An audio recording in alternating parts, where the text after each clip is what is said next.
अगर आपने मेरे चैनल को अब तक सब्सक्राइब नहीं किया है तो इस लाल बटन को दबाकर सब्सक्राइब ज़रूर करें और बगल में इस बेल बटन को ज़रूर दबाएं जिससे कि आपको आगे आने वाले सारे वीडियोस का अपडेट मिलता रहेगा। आज मैं आप लोगों के लिए लेकर आई हूँ 4 बहुत ही टेस्टी और अलग-अलग वैरायटी की टॉर्टिला रैप्स की रेसिपी। यहाँ पर आप देख सकते हैं, ये जो टॉर्टिला रैप्स हैं काफ़ी आसानी से और कम मेहनत में घर पर बन जाते हैं और काफ़ी सिंपल सी रेसिपी है। इसमें आप स्टफिंग अपने पसंद की डाल सकते हैं। तो चलिए इसे बनाना शुरू करते हैं।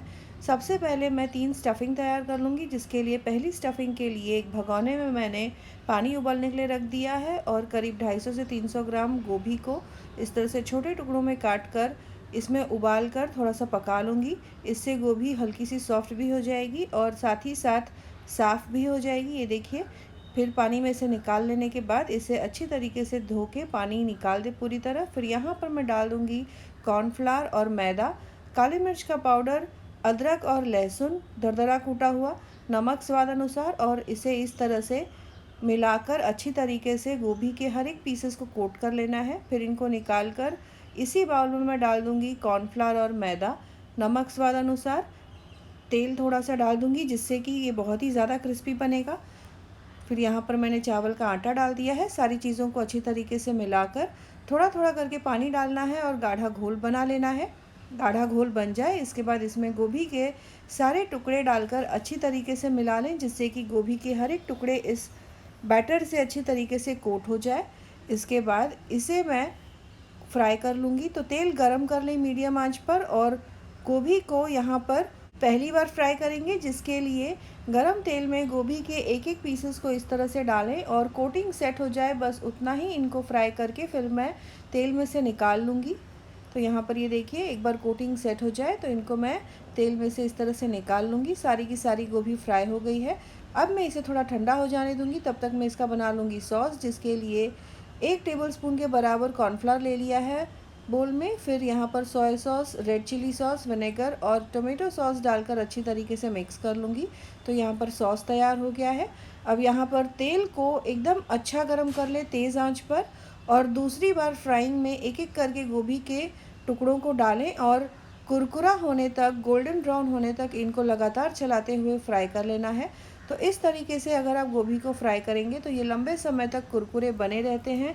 मंचूरियन ग्रेवी में डालने के बाद भी इनका जो क्रिस्पीनेस है कम नहीं होता है। अब चलिए बनाते हैं मंचूरियन ग्रेवी, जिसके लिए 2 चम्मच तेल मैंने इस वॉक में रहने दिया है। फिर डाल दिया है हरी मिर्च बारीक कटी हुई, कद्दूकस किया हुआ अदरक और लहसुन बारीक कटा हुआ।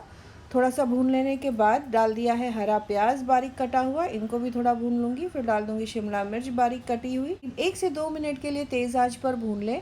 फिर मैं इस पर डाल दूँगी सॉस जो बना कर रखा है। इनको थोड़ा सा मैं पकाऊँगी। जैसे ही ये थोड़ा सा पक जाएगा तो आप देख सकते हैं कितना गाढ़ा हो गया है ये। तो इसी तरीके से गाढ़ा सॉस बनाना है। फिर इसमें डाल दूँगी नमक स्वाद अनुसार और काली मिर्च का पाउडर। सारी चीज़ों को अच्छे से मिक्स कर लेने के बाद हरा प्याज बारीक कटा हुआ डाल दूँगी। आँच को मैंने बंद कर दिया है। हरे प्याज को अच्छी तरीके से मिक्स कर लें, तब तक सॉस भी हल्का ठंडा हो जाएगा। फिर गोभी के टुकड़ों को डालकर अच्छी तरीके से मिक्स कर लें।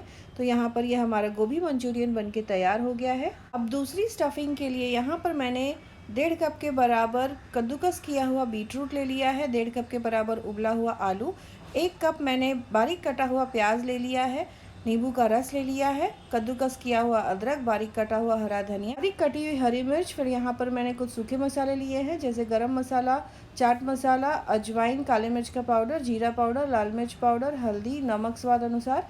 इन सारी चीज़ों को डालकर अच्छे से मिक्स कर लेना है। बाइंडिंग के लिए यहाँ डाल दूँगी मैदा।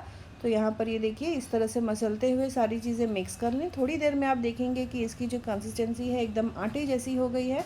पूरा मिक्सचर एक साथ आ गया है। अगर आपको लगे कि ये मिक्सचर बाइंड नहीं कर रहा है तो थोड़ा सा मैदा आप डाल सकते हैं। अब मिक्सचर को थोड़ा थोड़ा लेकर कटलेट का शेप दे दूँगी। यहाँ पर मैं हार्ट शेप का कटलेट बना रही हूँ आज, और थोड़ा सा बड़ा साइज़ रखूँगी, जिससे कि ये रैप में जब लपेटा जाएगा तो काफ़ी अच्छे से इसका फ्लेवर भी आएगा रैप में, बहुत ज़्यादा छोटा ना पड़े। अब यहाँ पर कोटिंग के लिए मैदा और कॉर्नफ्लावर ले लिया है एक प्लेट में। नमक स्वाद अनुसार, काली मिर्च का पाउडर डालकर थोड़ा थोड़ा करके पानी डालें और पतला सा घोल बना लें। थोड़ा थोड़ा करके पानी डालेंगे तो इस बैटर में गुठलियाँ नहीं पड़ेंगी और हमारा पतला सा घोल बन के तैयार हो जाएगा। अब एक एक करके कटलेट को इस घोल से अच्छे से कोट कर लें। ये देखिए यहाँ पर कुछ इस तरीके से। अब इसे दूसरे प्लेट में लेकर इसके ऊपर ब्रेड क्रम्स मैं डाल दूँगी। तो ब्रेड क्रम्ब से ये जो कटलेट है काफ़ी ज़्यादा क्रिस्पी, क्रंची और दिखने में भी अच्छा लगेगा, टेम्पटिंग लगेगा। तो इस तरीके से सारे कटलेट्स को मैं तैयार कर लूँगी। फिर मीडियम आंच पर तेल को गरम करके एक एक करके कटलेट डालें और इनको सुनहरा भूरा होने तक फ्राई कर लेना है। ये देखिए यहाँ पर जैसे ही एक तरफ से फ्राई हो जाए तो इनको पलट के दूसरी तरफ से भी फ्राई कर लूँगी। एक कटलेट को फ्राई होने में 2 से 3 मिनट का वक्त लगेगा, उससे ज़्यादा नहीं लगेगा। तो यहाँ पर सारे कटलेट्स आसानी से आप फ्राई कर लेंगे। यहाँ पर दूसरी स्टफिंग भी तैयार हो गई है। तो चलिए अब तीसरी स्टफिंग तैयार करेंगे। तीसरी स्टफिंग के लिए एक पैन में ले लिया है 1 से 1.5 चम्मच तेल। इसमें डाल दूँगी यहाँ पर बेबी कॉर्न लिया है पतले स्लाइसेस में काट कर। तेज़ आंच पर इनको थोड़ा सा भून लूँगी। जैसे ही ये थोड़े से गोल्डन होने लगेंगे तब मैं इसमें डाल दूँगी पतले स्लाइसेस में कटी हुई शिमला मिर्च और प्याज, और थोड़े से यहाँ पर मैंने स्वीट कॉर्न लिया है उबाल कर, इनको भी थोड़ा सा भून लूँगी। तो पिज़्ज़ा फ्लेवर देने के लिए अगर पैन पे आपको पिज़्ज़ा बनाना हो तो हम सब्जियों को इस तरह से थोड़ा सा भून लेते हैं, जिससे कि हल्का सा स्मोकी फ्लेवर भी आ जाता है इसमें और हल्के से सॉफ्ट हो जाते हैं। स्मोकी फ्लेवर के लिए सब्जियों को तेज़ आंच पर ही भुनें। आप देखेंगे कि थोड़े थोड़े ये गोल्डन ब्राउन होने लगे हैं। तो यहाँ पर मैंने थोड़ा सा ब्लैक ऑलिव्स पतले स्लाइसेस में कटा हुआ, इनको यहाँ पर मैंने डालकर मिक्स कर लिया है। अब इनको मैं एक प्लेट में निकाल लूँगी। तो चलिए अब बनाना शुरू करते हैं रैप्स। तो यहाँ पर मैंने ले लिया है एक टॉर्टिला रैप। तो यहाँ पर इनको 4 भाग में इस तरह से बांट लें और अंदाज़न एक तरफ से आधा मैं काट लूँगी, तो जिससे कि 4 अलग अलग तरीके की स्टफिंग यहाँ पर डालनी है और फिर फोल्ड कर लेना है। तो चलिए शुरू करते हैं। तो यहाँ पर एक टॉर्टिला में मैंने कट लगा लिया, फिर एक बगल मैंने चीज़ स्लाइस रख दिया है। अब दूसरे हिस्से में मैं रख दूँगी पतले स्लाइसेस में कटे हुए केले लगा लेने के बाद दूसरी तरफ मैं लगा लूँगी ये स्ट्रॉबेरी भी सीज़न में हो तो आप लें, या तो फिर कोई अपने पसंद का फ्रूट यहाँ पर लगा सकते हैं। आम हो तो आम भी लगा सकते हैं। यहाँ पर ये देखिए स्ट्रॉबेरी लगा लेने के बाद अब यहाँ पर जो चौथा हिस्सा है यहाँ पर मैं थोड़ा सा बटर लगा लूँगी। बटर को अच्छी तरीके से फैला लें। बटर लगाने का मकसद ये है कि जब इसके ऊपर हम चोको चिप्स डालें तो चोको चिप्स अच्छे से चिपक जाए। तो यहाँ पर आप देख सकते हैं मैंने चारों हिस्सों में अलग अलग वैरायटी के टेस्ट और चीज़ें डाली हैं जो कि बहुत ही टेस्टी लगेंगी एक दूसरे के साथ कंबाइन होके। तो यहाँ पर इनको मैंने मोड़ लिया, ये देखिए यहाँ पर। अब यहाँ पर फ्राइंग पैन में मैंने ले लिया है थोड़ा सा बटर। तो यहाँ पर मैं ग्रिल पैन में यूज़ कर रही हूँ। ग्रिल पैन अगर आपके पास ना हो तो नॉर्मल जो हम डोसा तवा यूज़ करते हैं उसे भी ले सकते हैं, या तो फिर रोटी बनाने वाला तवा। और यहाँ पर थोड़ा सा बटर लगा लेने के बाद टॉर्टिला के रैप को इस तरह से रखें और मीडियम आंच पर इनको सुनहरा और क्रिस्पी हो जाने तक एक तरफ से फ्राई कर लें। एक तरफ से फ्राई कर लेने के बाद अब इसे मैं दूसरी तरफ से पलट कर इस तरह से सेक लूँगी। तो ये देखिए यहाँ पर ग्रिल हो जाने के बाद ये बहुत ही टेस्टी और टेम्पटिंग दिख रहा है। तो इसे मैं एक सर्विंग प्लेट में निकाल लूँगी। सर्व करते समय ऊपर से थोड़े से चॉकलेट सिरप से गार्निश कर लें तो दिखने में और भी ज़्यादा अट्रैक्टिव दिखेगा। ये देखिए यहाँ पर। तो यहाँ पर हमारा स्वीट वैरायटी वाला टॉर्टिला रैप बनके तैयार है। ये बच्चों को बहुत ही पसंद आता है। तो चलिए अब बनाते हैं दूसरी वैरायटी, जिसके लिए फिर से टॉर्टिला रैप में उसी तरीके से कट लगा लेना है। इसके बाद एक हिस्से पर मैं रख दूँगी चीज़ स्लाइस की जगह आप चाहें तो मेयोनीज़ या चीज़ स्प्रेड अपने पसंद का लगा सकते हैं। फिर इसके बाद रख दूँगी मैं कटलेट जिसे फ्राई करके रखा हुआ है। फिर तीसरे हिस्से में रख देना है, यहाँ पर मैंने लीफी लेट्यूस लिया हुआ है।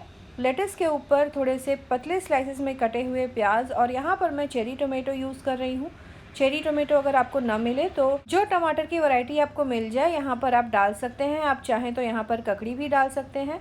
फिर इनको इस तरह से लगाकर अब आखिरी हिस्से में यहाँ पर मैं यूज़ कर रही हूँ टोमेटो सॉस। इंडियन कटलेट है, यहाँ पर आप चाहें तो पुदीने की चटनी लगा सकते हैं या कोई भी डिप अपने पसंद का। इसे अच्छे से इस तरह से फैला लूँगी। इसके बाद इसे बिल्कुल उसी तरीके से मोड़ लेना है। मोड़ लेने के बाद यहाँ पर मैंने ग्रिल पैन में फिर से ले लिया है बटर अच्छी तरीके से मेल्ट हो जाए। उसके बाद इस टॉर्टिला रैप को दोनों तरफ से क्रिस्पी और सुनहरा होने तक मीडियम आंच पर सेक लें। एक तरफ से सिक जाए उसके बाद इसे पलट के दूसरी तरफ से भी बिल्कुल उसी तरीके से सेक लेना है। तो यहाँ पर ये देखिए टॉर्टिला रैप तैयार है कटलेट वाला। तो इसे आप टोमेटो सॉस के साथ या अपने पसंद की कोई भी मेयोनीज़ वाली डिप के साथ या चटनी के साथ गर्मा गर्म परोसे। ऊपर से मैंने थोड़ा से धनिया पत्ते से भी गार्निश कर लिया है, तो दिखने में भी टेम्पटिंग लग रहा है।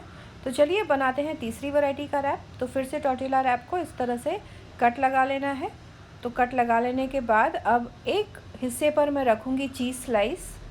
चीज़ स्लाइस रख लेने के बाद अब यहाँ पर मैंने पिज़्ज़ा सॉस लिया है एक बाउल में। इसमें मैं मिक्स कर दूँगी 1 चम्मच के बराबर टोमेटो सॉस।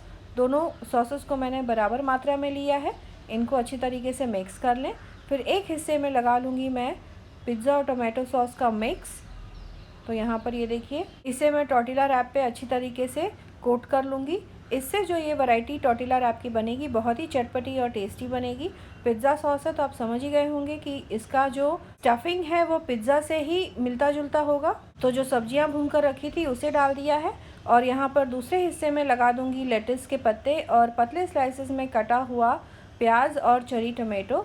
सब्जियों के ऊपर मैं यहाँ पर मोज़रेला चीज़ का जो मिक्स मार्केट में मिलता है उसे लिया है, उसे डाल दूँगी। तो जब ये चीज़ मेल्ट होगा तो एकदम पिज़्ज़ा वाली फीलिंग आएगी। इसके ऊपर पिज़्ज़ा सीजनिंग और चिली फ्लेक्स छिड़क लूँगी।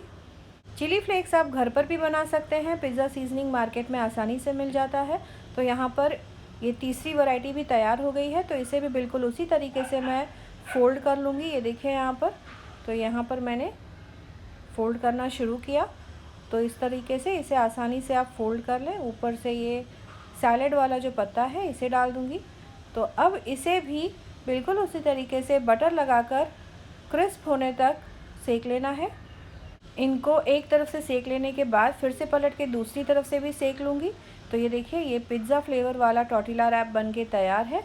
इसे सर्व करते समय ऊपर से थोड़े से और चिली फ्लेक्स और पिज़्ज़ा सीजनिंग से गार्निश कर लें। तो ये देखिए यहाँ पर कितना टेम्पटिंग लग रहा है ये। तो चलिए अब बनाते हैं चौथी और आखिरी वैरायटी। तो यहाँ पर टॉर्टिला रैप को लिया मैंने, इसे इस तरीके से कट लगा लें। वैसे तो टॉर्टिला रैप मार्केट में आसानी से मिल जाता है, लेकिन आप इसे घर पर भी बना सकते हैं। टॉर्टिला रैप नहीं लेना चाहते हो तो आप रोटी को ही बनाकर इस तरीके से यूज़ कर सकते हैं। तो यहाँ पर टॉर्टिला रैप को एक हिस्से में मैंने रख दिया है चीज़ स्लाइस।